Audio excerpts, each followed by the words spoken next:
बिहार के पूर्णिया में 5 लोगों को जिंदा जलाकर मार दिया गया। चलते समय उनकी रिएक्शन क्या रही? कोरोना करके हमारे बच्चों को मार दे रहे हैं। कोई बीमार होता है तो उसे ओझा सोखा के पास ले जाते हैं। लेकिन जब ये सब दृश्य सामने आता है तो ये सोचने पर मजबूर कर देता है कि हमारे देश की मेंटल एबिलिटी कैसी। भूत प्रेत, ओझा सोखा, डायन, टोना टोटके जैसी चीजों पर बिलीव करते हैं। उनके दिमाग में भी पुलिस का डर। लेकिन मेरे पास जो ऐसी शक्तियां हैं, इसका प्रयोग भारत सरकार को लोगों ने अपनी ही बलि दे दी। इंसानों ने अपनी बलि दी। 2 साल के बच्चे को की बलि दी जाती है। 2008 से लेकर 2013 के बीच में लगभग 800 से 900 लोगों की जान सुपर स्टेशन में पड़कर चली गई, अंधभक्ति में पड़कर। ये इतना पढ़ा लिखा होकर, इतना योग्य होकर ये जब ऐसी बातें कह रहे हैं तो पक्का भूत प्रेत तो होते ही। ये डेथ हो रही है तो सिर्फ और सिर्फ इस डायन की वजह से हो रही है। नमस्कार, जय हिंद दोस्तों, बिहार के पूर्णिया में 5 लोगों को जिंदा जलाकर मार दिया गया। पूरे गांव के लोगों ने मिलकर 5 लोगों के एक परिवार को जिंदा जला दिया। उनका मानना यह था कि ये लोग पूरे गांव में टोना टोटका करते हैं, जिसकी वजह से बहुत बड़ी समस्याएं उत्पन्न होती हैं। पूरे गांव के लोगों ने मिलकर एक मीटिंग की। रात में मीटिंग करने के बाद उनको ले गए, पूरे परिवार को ले गए, लगभग 50 से 60 लोग गाँव के, और उन्हें गाँव से थोड़ी सी दूरी पर एक खंभे में बांधकर उन्हें पेट्रोल छिड़ककर उनके ऊपर माचिस डाल दी गई और वो जलकर खत्म हो गए। दोस्तों, जब मैं ये न्यूज पढ़ रहा था, जब मैं ये न्यूज देख रहा था, तो मेरा दिल ये देखकर दहल गया कि आज के समय में भी हमारे देश में ऐसी सिचुएशन है। आज के समय में भी लोग इन सब चीजों को मानते हैं। जब बिहार के इस घटना को मैं देखता हूँ अपने नजरिए से, तो मैं एक चीज सोचने पर मजबूर हो जाता हूँ कि उन 150-200 लोगों में किसी के अंदर की आत्मा दहली नहीं होगी इस घटना को देखकर। अब आप सोचिए, आप इमेजिन करिए कि आप कहीं पर हैं और 5 लोग आपके सामने जिंदा जल रहे हैं। जलते समय उनकी रिएक्शन क्या रही होगी, किस तरीके से वो तड़प रहे होंगे, किस तरीके से चिल्ला रहे होंगे, और इतने लोगों में से किसी को भी ये दया नहीं आई होगी। क्या आपको ये देखकर दया आएगी? दोस्तों, जब आपको देखकर ये दया आएगी, उस समय आप ये सोचिएगा कि क्या टोना करके हमारे बच्चों को मार दे रहे हैं, तब क्या आपके अंदर ये दया आएगी? मुझे ऐसा लगता है कि ये लोग ये मान चुके थे कि ये ऐसे लोग हैं जो पूरे गांव के लिए बहुत बड़ी समस्या है। ये घटना देखने के बाद मुझे मेरे गांव की भी याद आती है। मेरे गांव में भी ये सब चीजें मानी जाती है। गांव में क्या होता है, अक्सर शायद आप गांव से हो तो आपको भी पता होगा कि गांव में लगभग 2-4 घर ऐसे होते हैं जिनके घर की कुछ महिलाओं को हम ये मान लेते हैं कि ये डायन है, इससे बच के रहना है। बचपन से ही बच्चों को सिखाया जाता है कि ये डायन है, ये तुम्हारे ऊपर भूत भेज देगी और तुम परेशान हो जाओगे। आज भी बहुत से जगहों पर, शहरों में भी, गांव में भी ये माना जाता है कि अगर कोई बीमार होता है तो उसे ओझा सोखा के पास ले जाते हैं, उसकी ऊपर के भूत को उतारने के लिए। दोस्तों, जब इस क्रम में मैं ये बता रहा हूँ ओझा सोखा जैसी चीज है, तो मुझे ऐसा लगता था कि गांव में छोटे छोटे ओझा सोखा ही हैं जो भूत भगाने का काम करते हैं। मुझे आज के समय में बहुत बड़े ओझा सोखा के रूप में एक बाबा दिखते हैं, बाबा धीरेन्द्र के शास्त्री, जो अपना दिव्य दरबार लगाते हैं। वहां पर लोग जाते हैं और वही सेम कार्य वो भी करते हैं जो मेरे गांव में ओझा लोग करते थे, भूत भगाने का काम। हमारे माननीय प्रधानमंत्री जी ये कहते हैं कि 2047 आते आते हम दुनिया की बहुत बड़ी अर्थव्यवस्था बन चुके हैं। आज भी हम दुनिया की 4थी सबसे बड़ी इकोनॉमी बन चुके हैं। लेकिन जब ये सब दृश्य सामने आता है तो ये सोचने पर मजबूर कर देता है कि हमारे देश की मेंटल एबिलिटी कैसी है, लोगों की सोच कैसी है। आज के समय में भी लोग भूत प्रेत, ओझा सोखा, डायन, टोना टोटके जैसी चीजों पर बिलीव करते हैं। दोस्तों, एनसीआरबी की रिपोर्ट के मुताबिक, हालांकि रिपोर्ट 2016 से बंद हो गया, एनसीआरबी ने इन सब चीजों के लिए रिपोर्ट करना बंद कर दिया है, लेकिन उससे पहले एनसीआरबी की रिपोर्ट के मुताबिक बहुत से लोगों की जान सिर्फ और सिर्फ सुपर स्टेशन में पड़ने की वजह से चली गई। दोस्तों, केरल भारत का सबसे एजुकेटेड राज्य माना जाता है। केरल में 2023 में एक घटना निकल कर आती है कि वहां पर 2 महिलाओं को मार दिया जाता है, ये कहकर कि ये डायन हैं, ये पूरे समाज को परेशान करती हैं। अब आप मुझे बताइए कि जहां पर 100% लिटरेसी रेट है, वहां पे जब ये सब चीजें हैं, तो आप क्या ये मानने के लिए तैयार हैं कि शहरों में या ऐसी जगहों पर जहां पे बहुत एजुकेटेड लोग रहते हैं, वहां पर ऐसी चीजें नहीं है? क्या वहां पर अंधभक्ति नहीं है? दोस्तों, जब आप इन बाबाओं का वीडियोस देखते हैं तो आपको समझ में आता है कि बहुत से लोग ऐसे भी वहां पर जाते हैं जो बहुत एजुकेटेड है, so called educated. It means ऐसे लोग जो डिग्री तो है उनके पास, लेकिन मानसिक एबिलिटी नहीं है, सोचने समझने की क्षमता नहीं है। दोस्तों, हमारा देश कॉन्स्टिट्यूशन से चलता है, लेकिन मैं ये जानना चाहता हूं कि जब वो लोग उन 5 लोगों को जला रहे होंगे तो उनके दिमाग में कॉन्स्टिट्यूशन जैसी चीजें नहीं आई होंगी क्या? उनके दिमाग में पुलिस का डर नहीं आया होगा क्या? दोस्तों, मैं आपसे बता देना चाहता हूँ कि उनके दिमाग में भी पुलिस का डर था। जब वो जला रहे थे तो उन्हें भी पता था कि हमारा देश संविधान से चलता है, हमारा देश इन सब चीजों को कॉन्स्टिट्यूशन संविधान नहीं मानता, इसलिए वो पूरा गांव जलाने के बाद खाली हो गया, सब भाग गए। ये सब चीजें सिर्फ ऐसा नहीं है कि आदिवासी समाज में या ग्रामीण क्षेत्रों में ही है, शहरों में भी ऐसी चीजें मिल जाती है, जैसा कि आप वीडियो देखने के बाद बाबा धीरेन्द्र के शास्त्री का आपको पता चल जाएगा। बाबा धीरेन्द्र के शास्त्री अपने दिव्य दरबार में लोगों का भविष्य, भूतकाल सब बता देते हैं। वो ये मानते हैं कि मेरे पास ऐसी हनुमान जी की ऐसी शक्ति है, बाबा गुरु जी की ऐसी शक्ति है जिसकी वजह से मैं सब देख लेता हूँ, मैं बता देता हूँ, बीमारियां तक बता देते हैं। भूत तो भगाते ही हैं, साथ में ये सब चीजें भी करते हैं। बाबा धीरेन्द्र के शास्त्री ने यह भी चैलेंज किया था कि हमारे गृह मंत्री जी को हमारा यूज करना चाहिए। हालांकि मैं कोई अफसर तो नहीं बन सकता क्योंकि मेरे पास डिग्री नहीं है, लेकिन मेरे पास जो ऐसी शक्तियां हैं इसका प्रयोग भारत सरकार को करनी चाहिए। उनके पास ऐसी शक्तियां हैं जो लोगों का भविष्य बता सकते हैं, तो वो जब देश में ऐसी घटनाएं होती हैं तो उसके बारे में क्यों नहीं बताते? अगर मुझे पता है कि यहाँ पर ऐसी इतनी बड़ी घटना घटने वाली है और मैं इन्फॉर्मेशन सरकार तक न पहुंचाऊं, पुलिस प्रशासन तक न पहुंचाऊं, उन्हें अलर्ट न करूं, तो मैं भी तो देशद्रोही हुआ ना। उनके जो सपोर्टर हैं बहुत बड़ी संख्या में, कृपया करके बुरा मत मानिएगा, मेरी बातों की लॉजिक को समझिएगा, जिसकी उम्मीद तो बहुत कमी है। दोस्तों, एनसीआरबी ने तो ये पब्लिश करना बंद कर दिया कि सुपर स्टेशन की वजह से कितने लोगों की जान जाती है, लेकिन कुछ आंकड़े ऐसे निकल कर आते हैं जो ग्राउंड जीरो पर लोग वर्क करते हैं। उनके अकॉर्डिंग 2020 में लगभग 10 लोगों की जान कैसे गई दोस्तों, ये सोचकर आप शॉक रह जाएंगे। 10 लोगों का आंकड़ा दर्ज है जहां पर यह पता चला कि लोगों ने अपनी ही बलि दे दी, इंसानों ने अपनी बलि दे दी, अपने आप को अपना गला काटकर भगवान के आगे अर्पित कर दिया। वो इसलिए कर दिया क्योंकि उनका मानना यह था कि अगर हम अपनी बलि देंगे तो भगवान हमारी जो समस्या है उसे दूर करेंगे।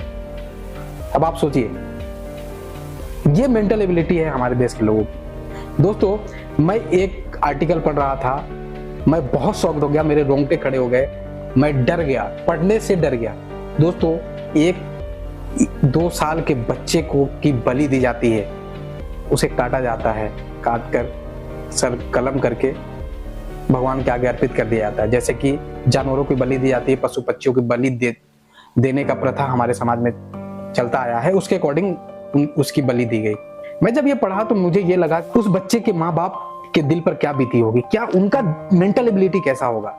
दोस्तों, हमारे देश में हर साल बहुत से लोग इन सब अंधभक्ति में पड़कर मर जाते हैं, अपनी बीमारियों का इलाज नहीं कराते। इसी क्रम में 2021 में आप देखेंगे कि लगभग 80 से 90 लोगों की जान ऐसी ही चली गई, जिसमें से लगभग 10 से 11 लोगों ने अपनी खुद की ही बलि दे दी। जब आप आंकड़ा देखेंगे तो हर साल आपको ऐसा ही दर बदर ऐसा ही मिलता जाएगा कि लोगों ने अपनी बलि दी, लोग टोने टोटके के चक्कर में पड़कर इलाज कराने नहीं गए, जिसकी वजह से उनकी जान चली गई। दोस्तों, 2008 से लेकर 2013 के बीच में लगभग 800 से 900 लोगों की जान सुपर स्टेशन में पड़कर चली गई, अंधभक्ति में पड़कर चली गई। ये आंकड़ा हमें मिलता है। मैं ये कहना चाहता हूं कि जिस तरीके से बाबा नेशनल चैनल पर आकर, नेशनल टीवी पर आकर, नेशनल चैनल तो नहीं, अपनी सोशल मीडिया प्लेटफॉर्म पर आकर, जिनके अच्छे खासे फॉलोअर्स हैं, वहां पर आकर वो लोग इस तरीके से अंधभक्ति को फैलाते हैं, झाड़ फूक जैसी चीजों को फैलाते हैं, टोना टोटका भूत प्रेत जैसी चीजों को जब फैलाते हैं, करोड़ों की संख्या में लोग उन्हें देखते हैं, फॉलो भी करते हैं, तो क्या वो भी ऐसा नहीं सोचते होंगे? अक्सर जब हम छोटे थे तो हम इन सब चीजों को नहीं मानते थे, लेकिन जब कोई प्रबुद्ध व्यक्ति जब ये बात कहता था कि मैंने ये खुद देखा था, तो हमें भी विश्वास हो जाता था कि ये इतना पढ़ा लिखा होकर, इतना योग्य होकर ये जब ऐसी बातें कह रहे हैं तो पक्का भूत प्रेत तो होते ही होंगे, पक्का टोना टोटके जैसी चीजें तो होती होंगी, ओझा सोखा ये सब चीजों को दूर तो कर ही देते होंगे। तो इसी तरीके से जब एक व्यक्ति जिसे पूरा देश अच्छे से मानता है, या ऐसे बहुत से बाबा जिन्हें बहुत से लोग फॉलो करते हैं, तो जब वो ऐसी चीजों का प्रचार प्रसार करते हैं तो हमारी सरकार उनके पास जाती है और अपने वोट बैंक के लिए उनसे प्रचार करवाती है, उनके चरण बंदन करती है, और वो भी सरकार का चरण बंदन करते हैं, एक स्ट्रेटजी के थ्रू वर्क करते हैं। दोस्तों, जब आंकड़ा उठाकर देखेंगे तो विच हंटिंग जैसी चीजें आपको मिलेंगी, जहां पर लोग डायनों को मार देते हैं, महिलाओं को मार देते हैं, ये कहकर के डायन है। ये एक सवाल और भी उठता है, क्योंकि हम भी गांव में रहे हुए हैं, हमने देखा है ये सब चीजों को। तो मेरा मानना ये है, मैं ये सोचता हूँ कि सिर्फ महिलाएं ही क्यों इन सब चीजों में पड़ती हैं, सिर्फ महिलाओं को ही डायन क्यों समझा जाता है, सिर्फ महिलाएं क्यों? दोस्तों, 1-2 किस्से मैं गाँव का अपना सुनाना चाहता हूँ। हमारे गांव में भी ऐसी चीजें होती थी। हमारे गांव में एक व्यक्ति के बच्चे मर जाते थे, जब भी होता था बच्चे की डेथ हो जाती थी। तो लोगों ने, उन परिवारों ने ये मान लिया कि गांव में एक महिला को, स्पेसिफिक एक महिला को ये मान लिया गया कि ये महिला डायन है, यही कुछ कर रही है, यही टोना टोटका कर रही है, जिसकी वजह से हर बार डेथ हो जा रही है। उन लोगों ने, मुझे ऐसा लगता है कि वो लोग अच्छे डॉक्टर के पास भी नहीं गए। वो लोग मेंटली तरीके से मान लिए थे कि ये डेथ हो रही है तो सिर्फ और सिर्फ इस डायन की वजह से हो रही है। हमें डर लगता था किसी के घर जाने में, किसी के घर, किसी के हाथों से लेकर खाने में। ये सिचुएशन है आज भी हमारे देश में। अब आप बताइए, हम एक तरफ चांद पर जा चुके हैं, एक तरफ बहुत बड़ी बड़ी चीजें करने के दावे करते हैं हम, लेकिन दूसरी तरफ जब ऐसी चीजें निकलकर सामने आती हैं तो हम सोचने पर मजबूर हो जाते हैं कि क्या सच में ये जो दावे हम कर रहे थे ये सही है। और दूसरी तरफ सरकार इसके लिए क्या कर रही है? क्या सरकार इस तरीके से अंधभक्ति को रोकने के लिए कुछ कर रही है क्या? सबसे पहले 1999 में बिहार में इन सब चीजों को रोकने के लिए, अंधभक्ति को रोकने के लिए, अंधविश्वास को रोकने के लिए कानून बनाया गया था 1999 में। जब ये कानून बनाया गया बिहार में सबसे पहले, उसके बाद धीरे धीरे लगभग बहुत से राज्यों में, छत्तीसगढ़, झारखंड, जहां पर आदिवासी एरिया ज्यादा है, वहां पर एक कानून बनाया गया। ये कानून बनाने की जरूरत क्यों पड़ी? ये कानून इसलिए बनाया गया दोस्तों क्योंकि महिलाओं को डायन कहकर मार दिया जाता था। जैसा कि आप पूर्णिया जिले में आप देख रहे हैं कि 5 लोगों को जिंदा जला दिया गया। 1999 में ये चीजें थी तो कानून बनाया गया। आज सोचिए, जब हम विश्व गुरु बनने की बात कहते हैं, उस समय में 5 लोगों को जिंदा जला दिया जाता है। आज कोई कानून तो छोड़िए, इसको प्रमोट किया जा रहा है उल्टा। अब बताइए आप, इस तरीके से हमारा देश डेवलप होगा क्या? इस तरीके से हमारे गवर्नमेंट बड़ी बड़ी बातें कहती है, लेकिन जब जितनी ज्यादा संख्या बाबा के पास है, उनके पास उतने ज्यादा नेताजी लोग जा रहे हैं और उनका चरण बंदन कर रहे हैं। एक वेब सीरीज आई थी, आपने देखी होगी, आश्रम करके एक वेब सीरीज आई थी MX प्लेयर पर। वहां पर जो चीजें दिखाई गई है, मुझे लगता है 100% वो चीजें आज के समय में हो रहा है। पहले भी होता था, ऐसा नहीं आज ही हो रहा है, पहले भी होता था। जब जिस समाज में गवर्नमेंट, सरकार अंधविश्वास को बढ़ावा दे रही हो, उसको रोकने के लिए कोई कानून नहीं बना रही हो, अपने आंखों के सामने देख रही हो कि ये सब चीजें हो रही हैं लेकिन कुछ ना हो रहा हो, उसके लिए कोई एक्शन ना लिया जा रहा हो, तो आप बताइए उस देश का भविष्य क्या होगा? साइंटिफिक तरीके से सोचने की प्रवृत्ति ही बंद की जा रही है, लोग सोचना ही बंद कर रहे हैं। आज के समय में सब इन्हीं सब चीजों में लगे हुए हैं। कोई धर्म में बटा है, कोई जात पात में बटा हुआ है, कोई अपने अपने भगवान को बांट लिए हुए हैं, अलग अलग कास्ट के लिए अलग अलग देवी देवता को बना लिया है लोगों ने। अब आप बताइए, ऐसे देश से आप क्या एक्सपेक्टेशन रखते हैं? आपको लगता है कि जिस तरीके की बातें सरकारें करती हैं, वो उस जगह पे हमारी इंडिया कभी खड़ी हो पाएगी क्या? अगर नहीं वैसा है तो ये सवाल उठता है। ये सवाल इसलिए भी उठता है दोस्तों क्योंकि इन सब बातों पे आपको भी चर्चा करनी चाहिए। आपके आसपास में भी ये सब चीजें देखने को मिल जाती होंगी। जब नवरात्रि का सीजन आता है तो आप देखेंगे कि सड़कों पर नींबू, मिर्चे, फूल, अगरबत्ती, बतासे, ये सब चीजें रखी हुई आपको मिल जाएंगी हर जगह पर।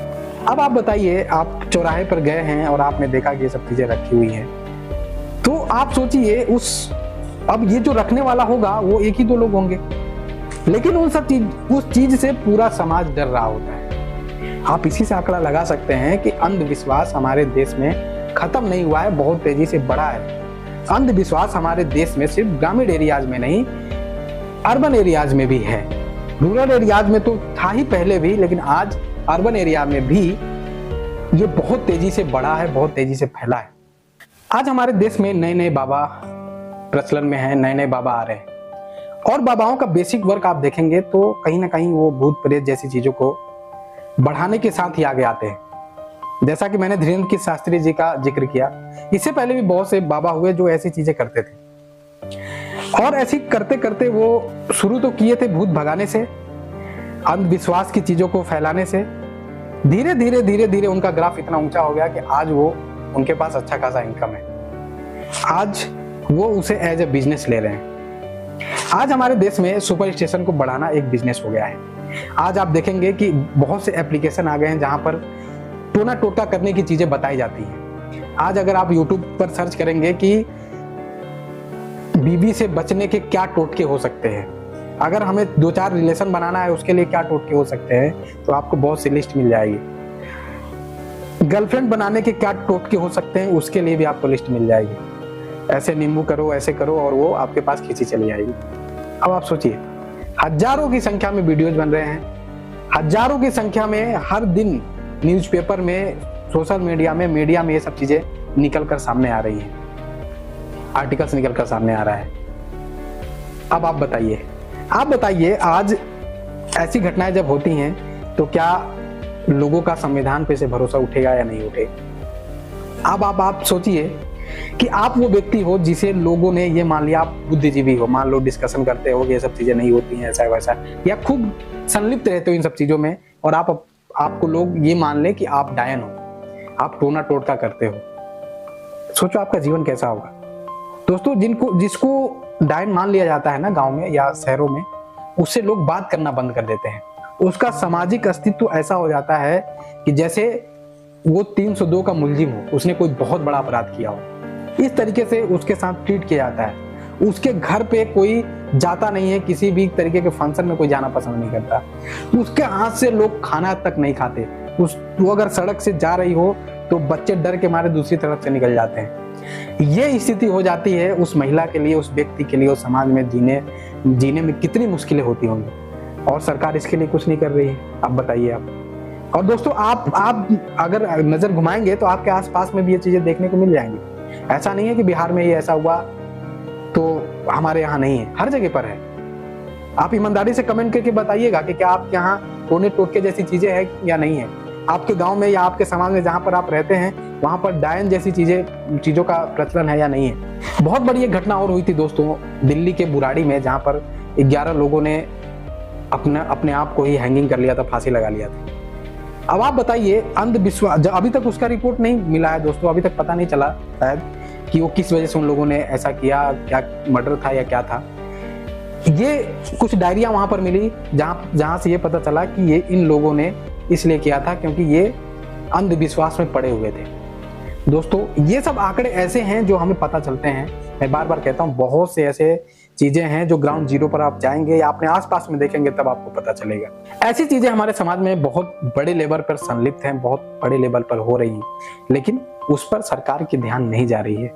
सरकार का ध्यान भी जा रहा है तो वो उसे वोट बैंक के रूप में देख रहा है, वो दूसरे नजरिए से देख रहा है। उसका क्या, अगर कोई किसी को डायन समझ रहा है और उसे जिंदा जला दे रहा है तो सरकार को क्या, उसे उन सब चीजों से उन्हें क्या लेना देना। अगर वो इन सब चीजों के बारे में सोच रहे होते तो ऐसे बाबाओं की बढ़ोतरी ही नहीं होती जो झाड़ फूक, टोना टोटका, अंधविश्वास फैलाते हैं, जो खुलेआम टोना टोटके की मदद से धर्म परिवर्तन जैसी चीजें भी करते हैं। आप हर समाज में देख लेंगे, हिंदू, मुस्लिम, सिख, ईसाई, हर जगह पर आपको ऐसे बाबा मिल जाएंगे। मुस्लिम समाज में भी आपको ऐसे बाबा मिल जाएंगे जो लोगों को बुलाते हैं और भूत प्रेत भगाने जैसी चीजें करते हैं। साथ ही साथ बहुत से ऐसे आपको बाबा मिल जाएंगे जहां पर धर्म परिवर्तन जैसी चीजें इन्हीं के हेल्प की वजह से कर लेते हैं। तो ये सब चीजों पे रोक लगनी चाहिए। जब इन सब चीजों पे बड़ी बड़ी चैनलों पे जब आते हैं और इस तरीके से प्रचार प्रसार होता है तो लोगों के अंदर बिलीव जगती है। जैसा कि मैंने पहले ही बताया कि जब प्रबुद्ध व्यक्ति जब इन सब चीजों को मान लेता है तो सब लोग मान लेते हैं कि यार जब ये कह रहा है तो सच ही होगा, अगर ये कह रहा है कि भूत प्रेत होते हैं तो सच ही होगा। तो ये रीजन है कि लोग विश्वास करने लगे हैं और संख्या बहुत तेजी से बढ़ रही है, बहुत बड़ी संख्या है। दोस्तों, मेरे साथ एक दोस्त रहता था जो अभी तो साथ में नहीं रहता है, लेकिन वो बहुत ही वेल एजुकेटेड, बहुत ही नॉलेज थी। वो मतलब हिस्ट्री से लेकर पॉलिटिक्स से लेकर हर एक सब्जेक्ट का अच्छा खासा ज्ञान रखता था, अच्छे से मेहनत से पढ़ाई करता था, लेकिन वो इन सब चीजों पे बहुत विश्वास करता था। टोना टोटके जैसी चीजों पे बहुत विश्वास करता था। कुछ बीमारी हो जाती थी तो घर पे फोन करता था, पापा उसके किसी सोखा जी को फोन करते थे और कहते थे कि थोड़ा हमारे बेटा को देख लीजिएगा, बार बार ना वो शौच कर रहा है, बार बार बुखार आ जा रहा है। तो वहां से सोखा जी फोन पे ही कुछ कर देते थे और यहाँ ये बच्चा ठीक हो जाता था। हम लोग कहते थे यार ये तो बहुत बड़ा साइंस है, ये कैसे हो रहा है। तुम्हारी बीमारी डॉक्टर भी नहीं, तुम्हारे पापा सुने और तुम्हारे पापा ने रिफर किया ओझा जी को, सोखा जी को, और उन्होंने वहीं से तुम्हें सही कर दिया। ये तो बहुत बड़ी बात है। लेकिन दोस्तों, ये अंधविश्वास है। ये आप सोचिए कि एक पढ़ा लिखा व्यक्ति जिसे किताबी ज्ञान है, लेकिन उसकी मेंटल एबिलिटी ऐसी है कि वो सोच नहीं पा रहा है कि क्या ये पॉसिबल है या नहीं। ऐसा हो सकता है क्या कि बीमारी आपकी बॉडी को टच किए बिना, आपको देखे बिना ही डॉक्टर सही कर दे? ये हो सकता है क्या? दूर से, वो भी बिना दवा खाए, बिना कुछ किए, बिना किसी ट्रीटमेंट के आप सही हो जा रहे हो। तो ये चीजें हैं हमारे देश में दोस्तों, और इसको बढ़ावा देने में सरकार कहीं ना कहीं बहुत ज्यादा मददगार साबित हो रही है। इस पर सरकार को ध्यान देना चाहिए, क्योंकि जिस भी व्यक्ति को ऐसा माना जाता है उसके परिवार के लोगों से जाकर पूछिए, उनके बच्चों तक से लोग नफरत करने लगते हैं, डरते हैं, स्कूल नहीं जाते उनके साथ। दोस्तों बहुत बुरी हालत है। इसलिए मैं ये कहता हूँ, सरकार से अपील करता हूँ हाथ जोड़ के कि कृपया करके इसके लिए कोई कानून लाइए। कोई भी व्यक्ति अंधविश्वास फैला रहा हो तो उसे उठाकर जेल में डालिए। अगर कानून है तो उसे सख्ती से पालन करवाइए। ऐसा नहीं कि कोई व्यक्ति पॉपुलर है और ये सब चीजें कर रहा है तो उसके साथ जाकर सेल्फी लीजिए, उसके चरण बंदन करिए और मेरे भाई हैं, मेरे ये है, मेरे वो है कहिए। और कोई छोटा व्यक्ति झाड़ फूक कर रहा हो तो उसको जेल में डाल दीजिए। सबसे पहले ऊपर वाले को डालिए, क्योंकि प्रॉब्लम वहां से है, क्योंकि उसे ज्यादा लोग फॉलो कर रहे हैं, उसे ज्यादा लोग देख रहे हैं। छोटा तो 2 4 10 लोग उसे जानते होंगे, 100 लोग 200 लोग जानते होंगे। तो ये सब चीजें हैं, इसके ऊपर कार्रवाई होनी चाहिए। इसके लिए सरकार को सख्त कदम उठाना चाहिए। अगर हम ये मानते हैं, अगर हम ये कहें कि हम दुनिया की सबसे बड़ी इकोनॉमी बनना चाहते हैं, अगर हम ये मानते हैं कि हमारा देश बहुत तेजी से डेवलप हो रहा है, अगर हम ये माने कि हमारा देश दुनिया की 4थी सबसे बड़ी इकोनॉमी हो चुकी है, तो सबसे पहले इन सब चीजों को बंद करिए। क्योंकि जब दूसरी जगह पे सब चीजें जाती हैं तो वो भी सोचते हैं कि यार ये क्या चल रहा है, इतना ज्यादा डेवलपमेंट की बातें सरकार करती है और आज भी इनके देश में ऐसा हो रहा है। तो इस पे विचार करने का विषय है। सरकार इस पे कुछ ना कुछ एक्शन ले, जैसे कि बिहार सरकार ने लिया था, कानून बनाया था, वैसे ही कुछ ना कुछ होना चाहिए। दोस्तों भगत सिंह को तो आप मानते ही होंगे। भगत सिंह हमारे देश के हीरो हैं। वो ऐसे हीरो हैं जिन्होंने बहुत कम उम्र में हमारे देश के लिए अपनी कुर्बानी दे दी। उनको तो आप सब लोग मानते होंगे। वो स्वयं कहते थे कि मैं भगवान को नहीं मानता। अगर आपको विश्वास नहीं हो रहा है तो आप ये बुक पढ़ लीजिए, why I am an atheist.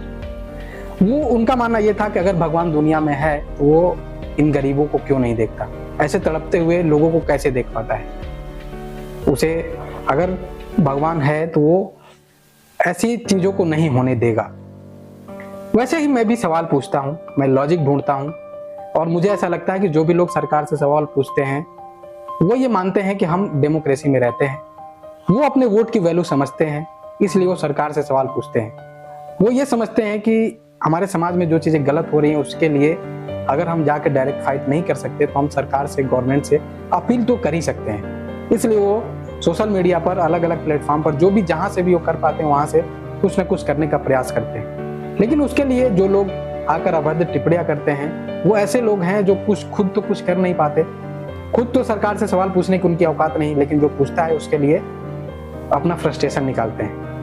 वो वही अंधविश्वास जैसी चीजों में पड़े हुए हैं, वो वही अंधभक्ति, खुली आंखों से मैं कहता हूँ ना, अंधभक्ति करने वाले लोग होते हैं। तो पहले विचार करिए, पहले सोचिए समझिए, उसके बाद कमेंट करिए। बातों की लॉजिक को समझिए, उसके बाद कमेंट करिए। मैंने जो भी लॉजिक दिया है, जो भी बातें कही हैं, वो फैक्ट है। वो आपको, अगर आप रिसर्च करेंगे तो आपको भी मिल जाएगा। ये अंधविश्वास फैल रहा है, ये आप भी देख रहे हैं। आप भी अगर खुली आंखों से सोच समझ कर देखने का प्रयास करेंगे तो आपको भी दिख जाएगा। आप भी सरकार से सवाल पूछिए, आप भी डेमोक्रेसी में रहते हैं। अगर आप डेमोक्रेसी में रहते हैं तो आपका कर्तव्य है। बाकी आपको ये वीडियो कैसा लगा, ये जानकारी आपको कैसी लगी, कमेंट सेक्शन में अपनी राय साझा करें। अगर बुरी लगी हो तो भाई कम से कम अभद्र बातें मत कहा करो, सुझाव दे दो, मैं सुधार करूंगा।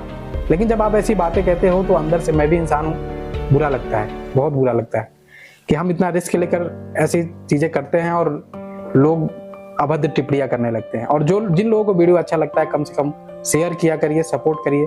जब आप सपोर्ट करेंगे तभी ऐसे लोग और आगे बढ़ेंगे और सामने आएंगे जो सरकार से सवाल पूछेंगे। जय हिंद।